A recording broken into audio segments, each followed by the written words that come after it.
Baik, saya mulai perkuliahan hari ini. Bismillahirrahmanirrahim. Assalamualaikum warahmatullahi wabarakatuh. Selamat siang, mahasiswa untuk mata kuliah Hukum Diplomatik Konsuler, baik itu kelas A dan juga kelas B.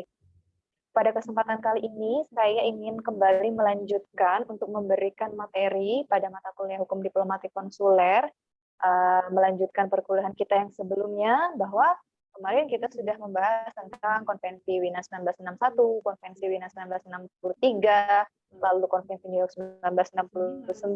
Sekarang kita akan lebih mengetahui lagi sebenarnya diplomasi itu ada nggak sih jenis-jenisnya. Kalau kemarin kita mengetahui bentuk-bentuk diplomasi, sekarang kita mengetahui jenis dari diplomasi itu apa ya, apa yang digunakan oleh Indonesia jenisnya, lalu yang digunakan dan kebanyakan digunakan oleh negara lain itu jenis diplomasi yang mana.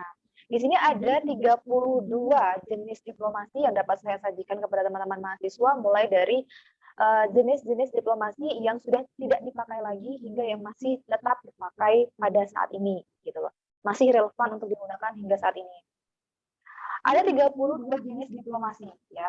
32 jenis diplomasi tersebut terdiri dari ancient diplomasi, aristokratik diplomasi, cashbox diplomasi, courtship diplomasi, cultural diplomasi, deceit diplomasi, democratic diplomasi, ada diplomasi by other means, diplomasi by sex, diplomasi hardware, diplomasi software, ada juga diplomasi asap, diplomasi beras, lalu diplomasi matrimonial, diplomasi munafik, diplomasi downhill, diplomasi bluff, dolar diplomasi, funeral diplomasi. Nanti saya akan menjelaskan secara garis besar sebenarnya yang dimaksud dengan diplomasi ke-32 diplomasi ini yang seperti apa sih, Ibu? Saya tidak paham kenapa bisa ada diplomasi asap, diplomasi beras, itu kan kurang ini ya, kurang elok digunakan pada istilah-istilah ataupun jenis diplomasi. Sebenarnya ada yang mengatakan kenapa ini digunakan sebagai jenis ataupun tipe dari diplomasi yang digunakan oleh beberapa negara untuk melaksanakan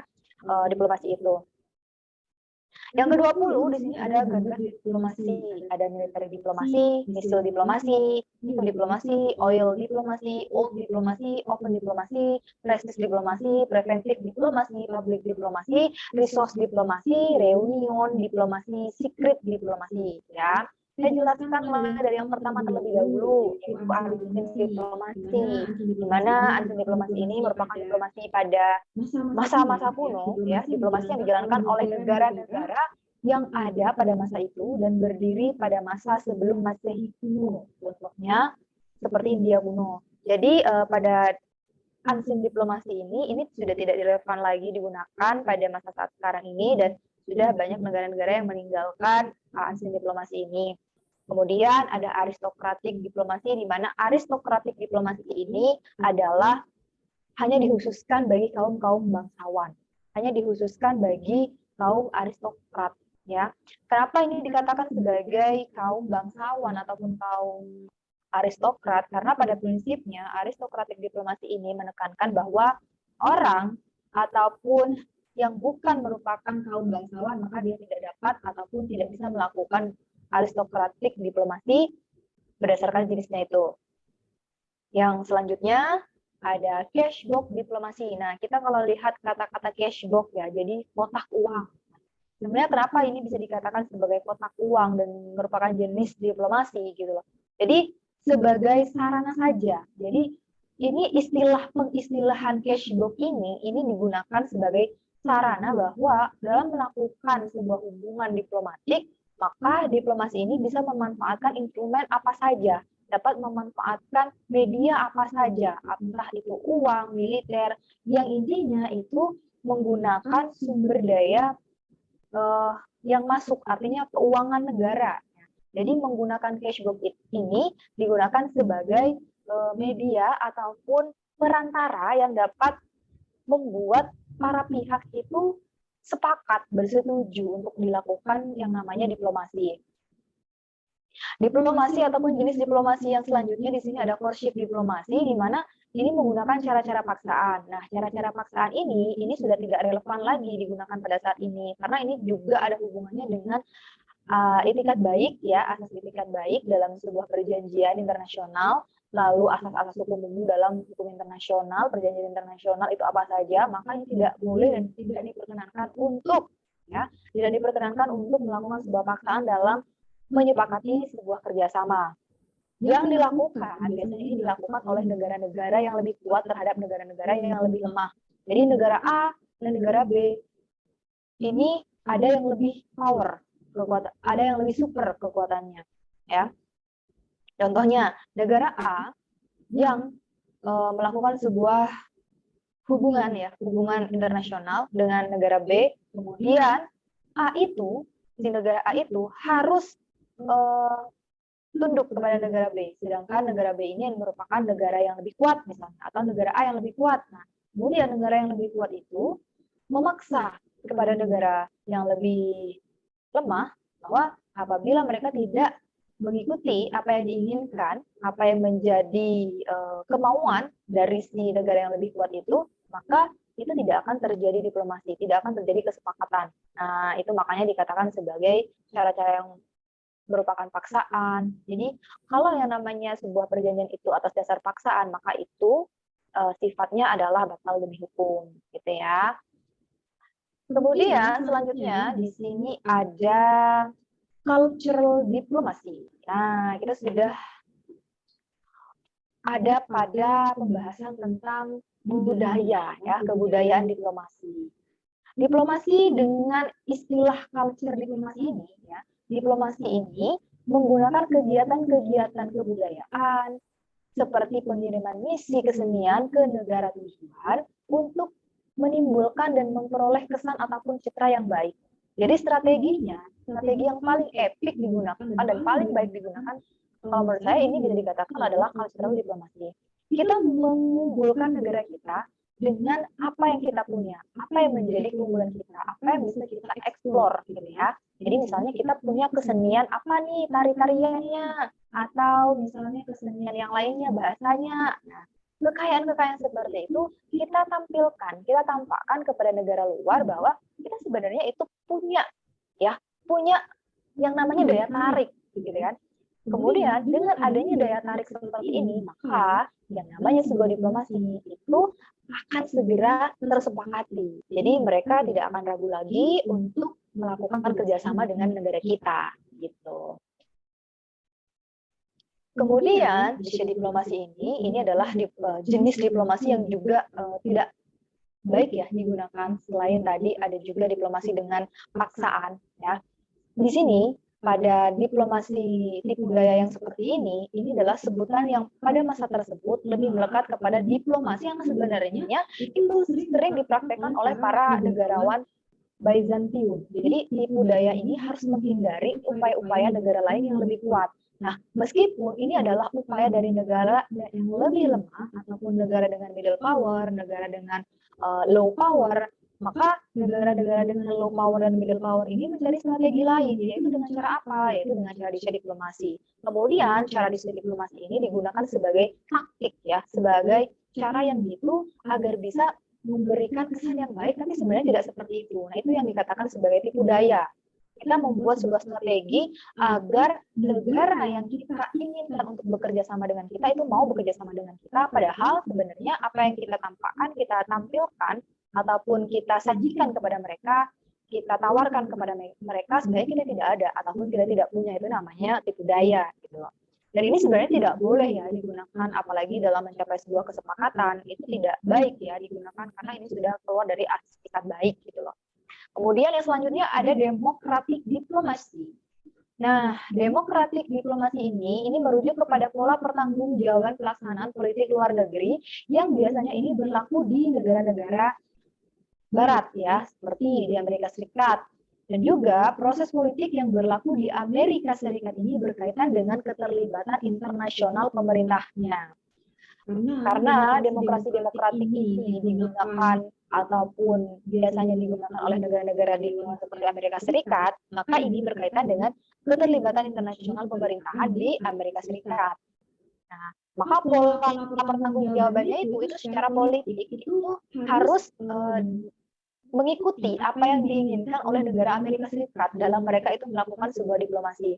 Karena ini akan berpengaruh pada dunia internasional yang lainnya gitu. Jadi ini sebagai seperti ikon dalam diplomasi di berbagai negara. Gitu. Jadi adanya diplomasi ini merujuk pada pola pertanggungjawabannya secara politik. Gitu. Kemudian ada di sini diplomasi by other means.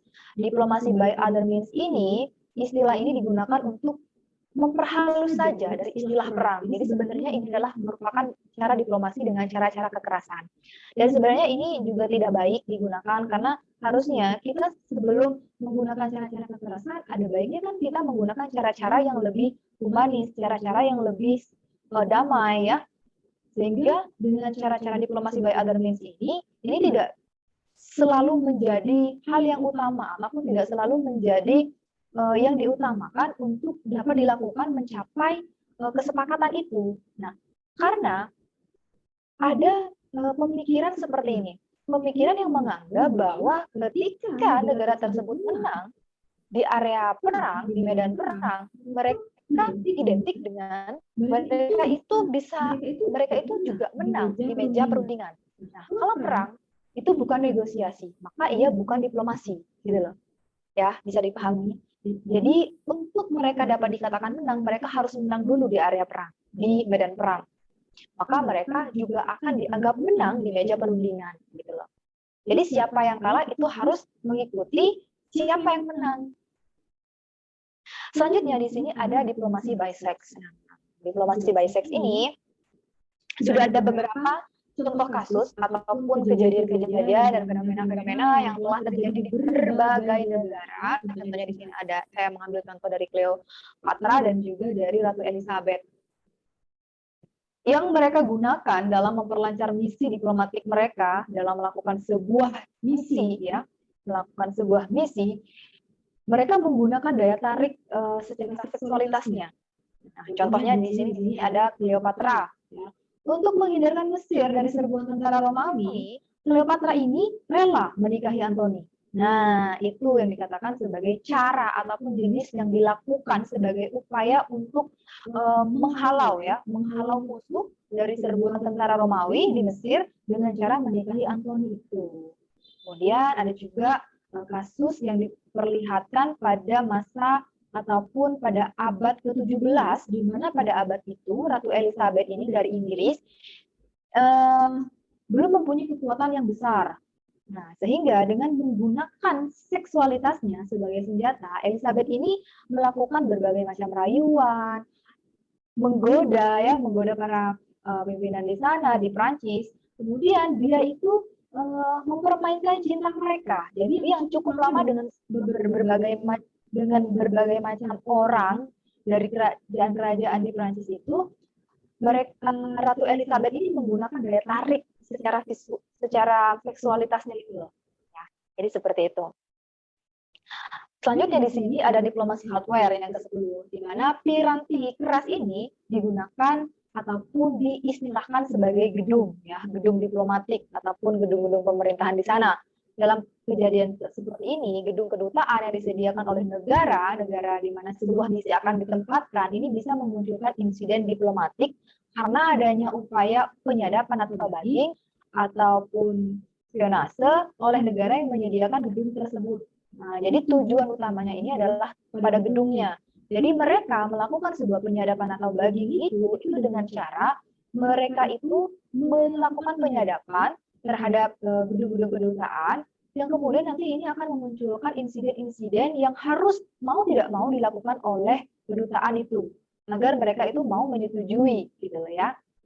Kemudian kebalikan dari diplomasi hardware, di sini ada diplomasi software-nya. Kalau tadi kita di diplomasi hardware-nya itu adalah gedung-gedung kedutaan besarnya, sedangkan untuk diplomasi software-nya itu adalah orangnya, ya, diplomatiknya, anggota klub diplomatiknya. Jadi piranti lunak diplomasi ini yang dimaksudkan adalah manusianya, orangnya. Nah, makanya mereka ini adalah penentu keberhasilan sebuah misi diplomatik. Mereka dengan mendekati secara software ini juga merupakan cara yang baik selain cultural diplomasi yang di awal tadi itu, selain cultural, ini juga bisa digunakan oleh negara-negara yang memang memiliki niatan baik sama-sama untuk saling menguntungkan. Tidak hanya satu yang memiliki kemauan harus saya saja yang untung, kamu rugi, untung terserah gitu. Nggak boleh kayak gitu. Jadi yang namanya kesepakatan itu sama-sama mencapai kata sepakat dan tidak ada perilaku ataupun tindakan yang dapat merugikan salah satu pihak gitu. Selanjutnya di sini ada diplomasi asap, ya, diplomasi beras, matrimonial, dan diplomasi munafik. Sebenarnya apa sih diplomasi beras ini? Kenapa dikatakan sebagai jenis gitu ya? Dulu di Indonesia, Indonesia pernah terjadi kebakaran hutan ya yang melanda, kemudian beberapa negara tetangga ini mendapatkan dampaknya. Nah, dengan adanya diplomasi asap seperti ini, negara-negara lain ya, negara-negara lain yang ingin bekerja sama dengan Indonesia memberikan tawaran-tawaran. Ya kan? Negara-negara lain di luar yang ingin bekerja sama dengan Indonesia menggunakan momentum ini ya. Jadi agar Indonesia itu mau bekerja sama dengan mereka, maka mereka itu harus harus memberikan sebuah pertolongan terhadap tragedi yang terjadi, yaitu tentang kebakaran hutan di Indonesia. Apa yang bisa negara lain itu lakukan untuk menolong Indonesia dari dampak kebakaran itu sehingga berdampak pada negara yang lain, khususnya Singapura dan Malaysia. Nah, itu nanti pada akhirnya Indonesia akan menyepakati apa yang ditawarkan oleh negara lain itu. Kemudian di sini ada juga diplomasi beras, ini sebenarnya tidak jauh berbeda ya, tidak sangat jauh berbeda dengan diplomasi asap. Sebenarnya kalau diplomasi beras ini kita lihat objeknya. Kalau kita lihat objeknya beras ya, beras berarti pangan ya.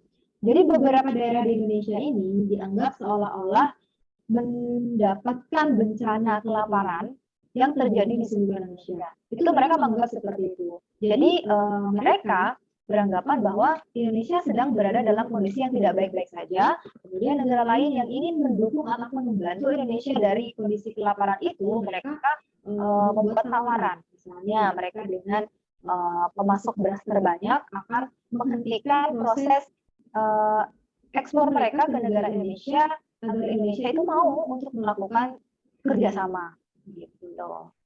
Kemudian untuk yang ke-14 di sini ada diplomasi matrimonial, di mana diplomasi matrimonial ini adalah diplomasi dengan hubungan pernikahan atau kekeluargaan. Ini beda dengan diplomasi bisex ya. Kalau diplomasi bisex ini memang direncanakan, ya, artinya direncanakan untuk menyepakati sebuah hubungan diplomatik itu dengan cara-cara cemburu rayu. Ya, kalau di dalam diplomasi matrimonial ini memang mereka sudah dari awal merupakan sebuah keluarga menikah tanpa tujuan yang seperti itu, tanpa tujuan untuk melakukan sebuah kerjasama. Kemudian karena mereka menikah, maka di sini ada tendensi untuk sama-sama menyepakati apa yang dikehendaki oleh kedua belah pihak atau mereka memiliki hubungan keluarga di masa lalu gitu.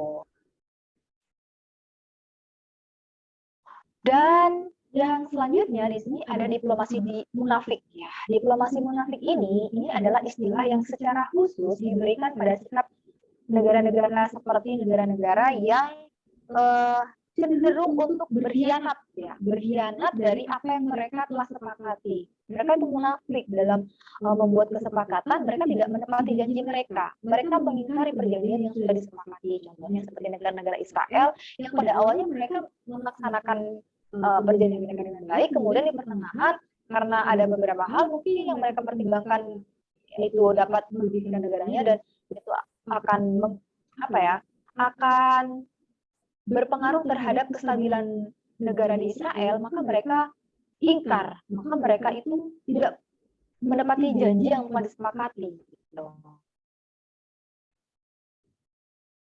Yang selanjutnya di sini ada juga diplomat downhill ya. Diplomat downhill ini sebutan bagi diplomat yang memang memiliki high taste ya. Jadi memiliki selera yang tinggi di mana mereka ini hanya mau ditempatkan di kota-kota besar dengan alasan-alasan tertentu. Misalnya alasan-alasan tertentu agar mereka itu dapat melakukan mobilitas dengan baik dalam melaksanakan tugas dan fungsinya sebagai seorang diplomat atau perwakilan konsulat gitu ya. Dan mereka itu biasanya ingin ditempatkan di kota-kota besar yang memang dekat dengan ibu kota, ataupun mereka itu dengan alasan-alasan agar mereka itu segera bisa menyelesaikan misinya dengan baik, dengan cepat, dan tepat sasaran. Gitu. Jadi mereka itu dikatakan sebagai diplomat downhill dengan high risk gitu ya. Penjelasan selanjutnya tentang jenis diplomasi, di sini ada diplomatic bluff dan juga dolar diplomasi. Jadi diplomatic bluff ini merupakan gertakan diplomatik, beda dengan paksaan itu tadi.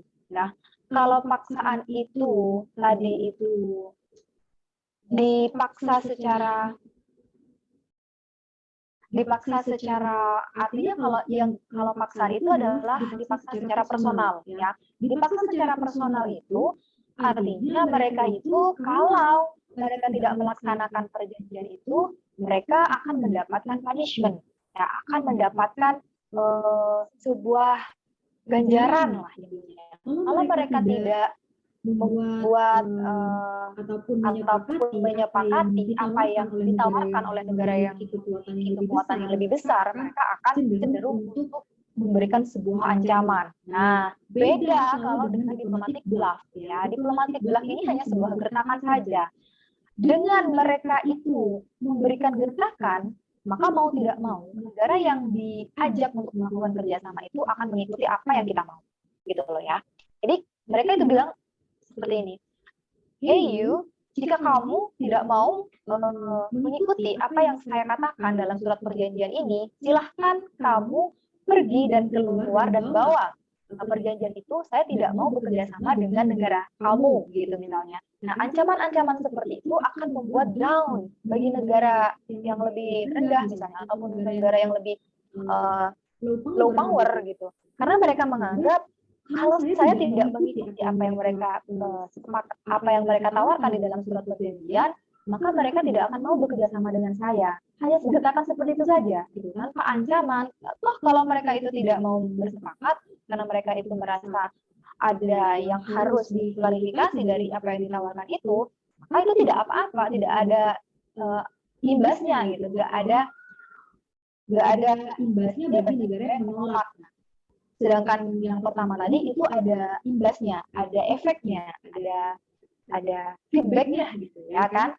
Nah, kemudian dalam kesulitan-kesulitan seperti ini, karena sikap keras dari kepala pemerintahan ini mau menerima aspirasi yang dianggap lebih, ini tidak mau, biasanya ini negara-negara yang seperti ini tidak mau menerima aspirasi ataupun apa yang ingin disampaikan oleh negara-negara yang dianggap lebih rendah itu, ataupun kekuatannya tidak sebanding dengan mereka gitu loh. Jadi kemudian mereka itu menggertak dengan tidak ingin melanjutkan perundingan. Dan ini akan menjadi pertimbangan juga bagi negara-negara yang digertak itu agar mau menerima. Karena kalau pertimbangannya seperti ini, kalau saya tidak bekerja sama dengan negara A, kemudian saya akan mengalami tidak akan mendapatkan dukungan, tidak akan mendapatkan pengakuan dari negara ini misalnya. Nah, itu akan berpengaruh terhadap kedaulatan negara saya dan lain sebagainya. Nah, itu pertimbangannya. Nah, kalau misalnya itu sudah digertak, ya mau tidak mau apa yang ditawarkan kesepakatan oleh negara yang lebih kuat itu akan disetujui juga pada akhirnya. Gitu. Jadi selanjutnya di sini ada dolar diplomasi. Dolar diplomasi ini melekat pada sifat-sifat negara Amerika, daerah-daerah Amerika, ya, yang sangat sering menggunakan bantuan ekonomi dalam memodifikasi perilaku negara lain. Nah, yang dimaksudkan dengan dolar diplomasi ini, misalnya ada sebuah negara yang kondisinya sudah tidak stabil kondisi perekonomiannya, kemudian mereka itu disubsidi ataupun diberikan pinjaman oleh negara di daerah-daerah di sekitar Amerika, gitu ya, daerah-daerah Amerika itu. Kemudian mereka itu kan disubsidi oleh pinjaman, oleh ekonomi yang sangat besar dari negara-negara itu. Nah, kemudian negara-negara itu dengan tujuan yang lain, nah mereka memiliki tujuan, kan? Mereka itu memiliki tujuan untuk mereka itu bisa mendapatkan keuntungan yang lebih besar dari negara yang sudah kolaps itu, ataupun negara yang sudah tidak stabil kondisi pertahanan dan keamanannya itu. Nah, misalnya mereka sudah memberikan bantuan nih, nah negara itu kemudian sudah baik kembali, sudah stabil lagi kondisinya. Dan pada akhirnya mereka nanti akan menjadi penentu, ya. Mereka yang meminjamkan, negara-negara superpower yang meminjamkan dana, meminjamkan uang mereka nanti akan lebih berkuasa daripada pemerintah di negara itu. Nanti dituangkan dalam sebuah regulasi, dituangkan dalam sebuah konsep perekonomian, sistem hukumnya dan lain sebagainya, itu akan berdampak pada semua aspek gitu. Next, jenis diplomasi adalah funeral diplomasi. Diplomasi pemakaman. Nah, jangan salah ya, diplomasi pemakaman ini tidak lantas beranggapan bahwa harus ada yang meninggal dulu baru bisa melakukan diplomasi. Tidak. Jadi ini adalah sebuah momentum saja ketika terjadi seseorang pemimpin dari suatu negara itu meninggal. Ya, contoh pada saat Presiden Soeharto itu mengunjungi Kaisar Jepang Hirohito ini pada acara pemakaman Kaisar Jepang Hirohito ini dijadikan sebagai momentum yang sangat spesial, ya. Jadi bukan berarti mereka itu bahagia ya, bukan. Dijadikan sebagai momentum yang sangat spesial karena dengan mereka itu berduka, mereka itu berada dalam kondisi berkabung, mereka akan lebih low, mereka akan lebih bisa untuk diajak sharing, akan bisa lebih untuk diajak agar sepakat terhadap yang awalnya mereka itu sangat alot, sangat panjang sekali diskusinya terkait kesepakatan antara dua negara ini, antara Indonesia dengan China. Kemudian dengan adanya tragedi pemakaman ini, maka ini dapat memberikan kemudahan, ya, dapat memberikan kemudahan bagi negara Indonesia dalam mencapai kata sepakat antara kedua negara ini. Dan selanjutnya ada gunboat diplomasi. Nah, diplomasi kapal perang ini dilakukan Amerika untuk membuat agar negara-negara Amerika Tengah dan Amerika Latin itu tidak menentang politik Amerika. Jadi khususnya ini dalam ambisi memperoleh wilayah yang mereka anggap sebagai American destiny. Jadi gunboat diplomasi ini adalah kapal perang yang memang dilakukan oleh negara-negara tertentu, ya. Tidak semua negara yang bisa menggunakan gunboat diplomasi ini, karena gunboat diplomasi ini dilakukan agar khususnya itu dalam ambisinya ini memperoleh wilayah yang mereka anggap sebagai American destiny. Jadi negara-negara di Amerika menggunakan kapal perangnya itu mereka menganggap bahwa daerah itu adalah daerah mereka.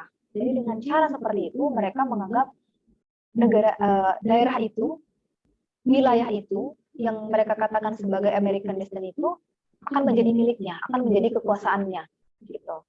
Kemudian dalam jenis diplomasi selanjutnya ada military diplomasi, penggunaan sarana militer. Jadi dalam diplomasi militer ini yang diutamakan adalah penggunaan sarana prasarana militer.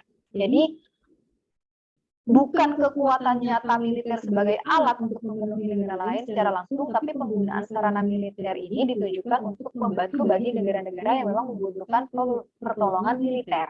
Jadi negara-negara yang kuat militernya itu pasti nanti akan mengirimkan bala bantuan kepada negara-negara yang memang dianggap ataupun membutuhkan pertolongan dari negara-negara yang lebih kuat di sisi militernya. Nah, militer diplomasi ini nanti akan ada balas jasa. Nah, balas jasa itu berupa apa? Berupa kesepakatan antara kedua belah pihak. Nah, itu nanti yang dapat dijadikan. Nah, kesepakatan itu, kenapa itu dijadikan sebagai hal yang sangat urgen? Karena nanti ketika mereka kembali lagi bangkit, maka mereka nanti yang akan menguasai negara itu. Bisa jadi, karena ini adalah sebuah strategi dalam membangun misi. Jadi, bagaimana caranya nanti negara itu bisa dikuasai oleh negara yang awalnya membantu dengan sarana militer itu. Tidak murni ini karena ingin membantu, tapi karena ada niat-niat terselubung. Nah, ini adalah strategi politik dan juga strategi dalam dunia internasional untuk melakukan sebuah diplomasi. Oke?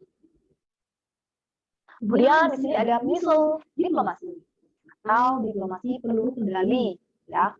Diplomasi peluru kendali, istilah ini merujuk kepada gertakan Cina kepada Taiwan agar Taiwan itu tidak memproklamasikan kemerdekaannya.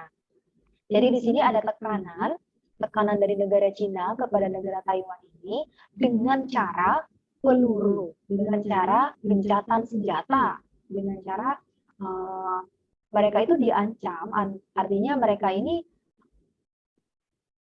agar tidak memproklamasikan kemerdekaan negara Taiwan, maka mereka ini dilakukan diplomasi peluru. Jadi seperti ini, kalian akan diberikan keleluasaan ataupun akan diberikan kedaulatan apabila kalian itu tidak memproklamasikan kemerdekaan kalian. Misalnya seperti itu. Dengan cara apa? Dengan cara diplomasi peluru atau diplomasi peluru kendali itu. Jadi, misal diplomasi ini ditujukan agar negara-negara yang dituju itu tidak memproklamasikan kemerdekaannya. Ini memang sangat sepihak dan ini sudah tidak relevan lagi digunakan pada saat-saat sekarang ini, tapi ini hanya bisa digunakan oleh negara-negara yang memang memiliki kekuatan besar di bidang militernya terutama. Dan untuk selanjutnya di sini ada new diplomasi, sering juga disebut sebagai open diplomasi atau diplomasi terbuka. Karena ketika Presiden Amerika pun datang dan berpidato dalam konferensi Versailles ini untuk mencapai perjanjian dalam mengakhiri Perang Dunia Pertama. Jadi tujuan dilakukan new diplomasi ini adalah untuk menciptakan sebuah dekade ataupun orde baru setelah pasca Perang Dunia Pertama. Jadi ini dikatakan sebagai diplomasi terbuka ataupun open diplomasi. Kemudian ada oil diplomasi. Nah, oil diplomasi ini ataupun diplomasi minyak ya. Jadi ada dua hal ataupun dua makna yang perlu diketahui. Jadi makna yang pertama adalah apa yang dilakukan negara-negara untuk mencari sumber daya minyak sebagai upaya pemenuhan akan kebutuhan minyak untuk industrinya. Nah, ini akan menjadi strategi juga bagi negara-negara mengekspor minyak, khususnya ya. Dan yang kedua, yang dilakukan ini khusus untuk negara Arab yang merupakan salah satu negara pengekspor minyak terbesar pada tahun 1974 melakukan embargo terhadap negara-negara Barat dengan tujuan agar Barat itu tidak membela Israel secara membagi mitra.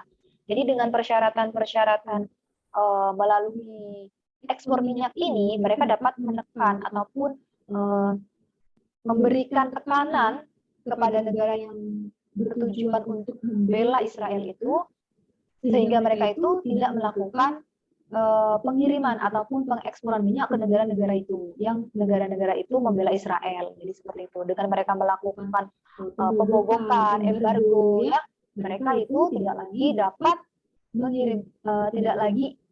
mengirimkan ekspor minyak kepada negara-negara itu, sehingga negara-negara itu banyak kekurangan terhadap minyak, ya, untuk khususnya di bidang industri.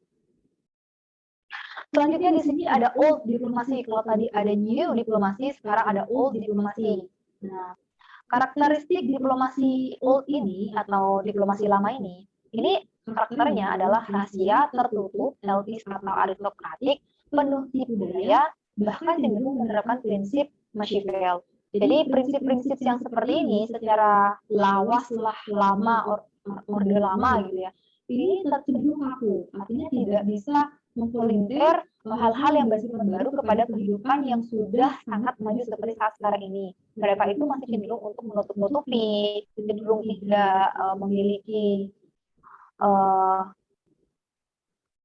cenderung rahasia, tertutup, dan lain sebagainya, sehingga tidak banyak orang yang tahu, dan tiba-tiba ketika mereka ini menyembunyikan hal itu, ini dampaknya terhadap satu negara keseluruhan, tidak hanya pada 1-2 orang saja. Nah, makanya ini sudah tidak relevan lagi juga digunakan pada saat sekarang ini.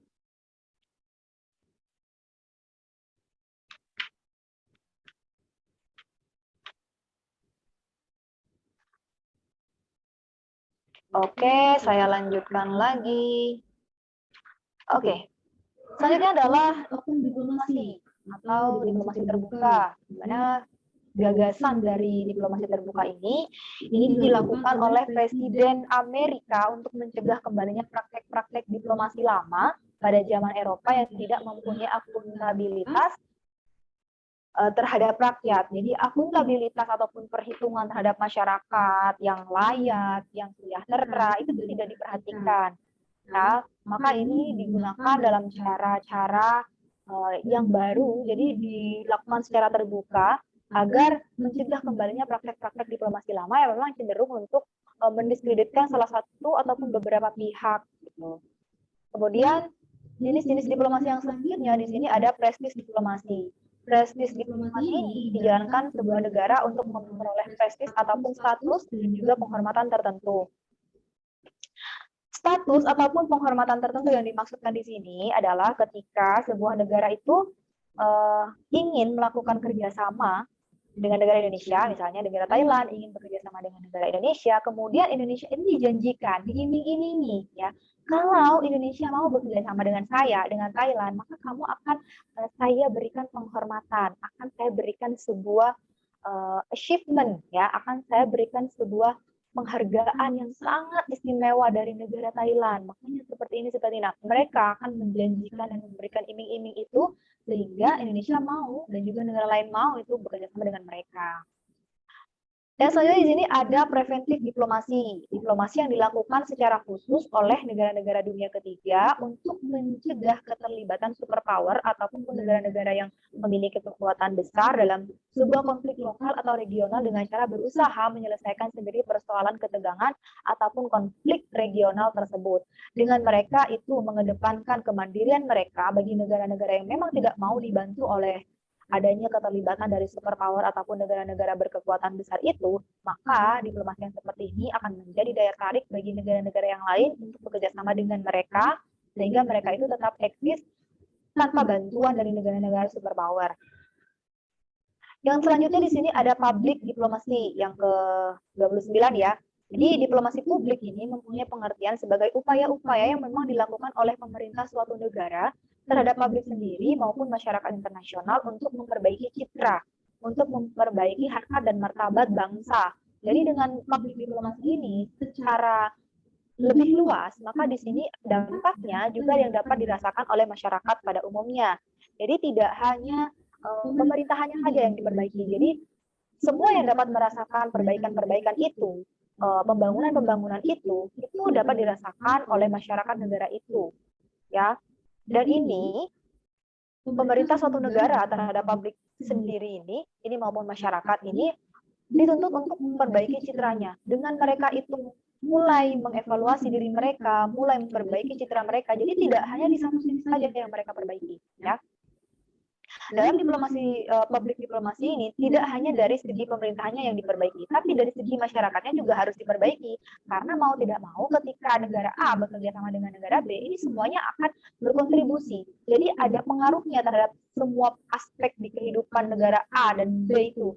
Tidak hanya pemerintahnya saja, makanya di sini ini diperbaiki juga secara umumnya juga, tidak hanya di pucuknya saja, tidak hanya di atas saja gitu yang diperbaiki. Jadi semuanya juga harus diperbaiki untuk memperbaiki citra bangsa dan identitas bangsa itu. Nah, di sini selanjutnya yang ke-30, 31 dan 32. Nah, ini udah 3 terakhir dari 32 jenis diplomasi. Yang ke-30 di sini ada resource diplomasi. Dan resource diplomasi ini mirip dengan oil diplomasi yang dijalankan untuk memperoleh sumber daya baik alam maupun bahan-bahan mentah. Dan apabila ruang lingkupnya diperluas, maka ia bisa mencakup diplomasi untuk memperoleh financial resource. Jadi ini tidak jauh berbeda ya dengan diplomasi oil di awal itu tadi, ataupun oil diplomasi ini, di mana ini ditujukan terhadap sumber daya alam, baik itu bahan mentahnya ataupun yang alami ya, dan kemudian ini ditujukan juga untuk memperoleh financial resource. Jadi mereka para negara yang memang berniatan untuk melakukan sebuah kerjasama dan memilih bisnis resource diplomasi, maka mereka ini yang dilihat adalah kekayaan alamnya, bahan-bahan mentahnya. Nah, kalau di awal itu yang digunakan adalah cultural diplomasi, sedangkan yang di sini adalah resource diplomasi. Ataupun yang di awal itu digunakan untuk membantu negara yang lain melalui pengeksporan minyak, ya oil diplomasi, sedangkan di sini tidak hanya terbatas pada salah satu industri saja, tapi ini untuk semuanya, sumber daya alam, ya ataupun yang mentahnya. Oke, selanjutnya yang ke-31 di sini ada reunion diplomasi. Nah, ini sudah pasti ya, sudah jelas reuni. Yang namanya reuni ini adalah flashback to old. Jadi, mereka itu misalnya yang namanya kepala negara A dengan kepala negara B, dulunya mereka berkawan, dulunya mereka bersahabat, sehingga sekarang sama-sama menjadi kepala sebuah negara. Ketika mereka akan melakukan kerjasama, karena adanya histori tersebut, nah ini akan mempermudah mereka untuk mencapai kesepakatan itu.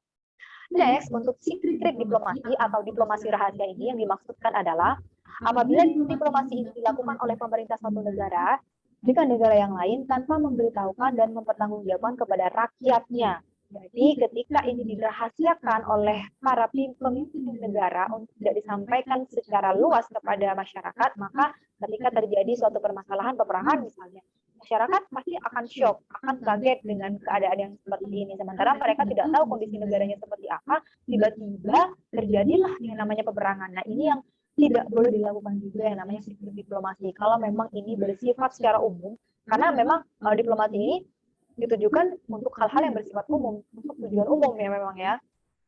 Tapi ada beberapa hal yang memang tidak bisa dieksplor kepada masyarakat luas. Nah, hal-hal yang perlu dieksplor itu harusnya baiknya memang di up ke masyarakat agar masyarakat juga bisa tahu sebenarnya perkembangan negaranya itu sampai di mana, sehingga nanti ketika terjadi permasalahan mereka tidak akan lagi mempertanyakan, tidak akan lagi mengira yang tidak kepada pemimpin negara gitu loh. Nah, itu penyampaian dari saya terkait jenis-jenis diplomasi. Apabila ada yang ingin disampaikan, terima kasih banyak. Dan apabila ada penyampaian yang saya kurang jelas, silahkan monggo diperkenankan untuk diskusi dengan saya melalui kolom komentar. Sekali lagi saya ucapkan terima kasih banyak telah menyimak video saya. Saya pamit undur diri. Sampai bertemu di next video pembelajaran lagi. See you. Assalamualaikum warahmatullahi wabarakatuh.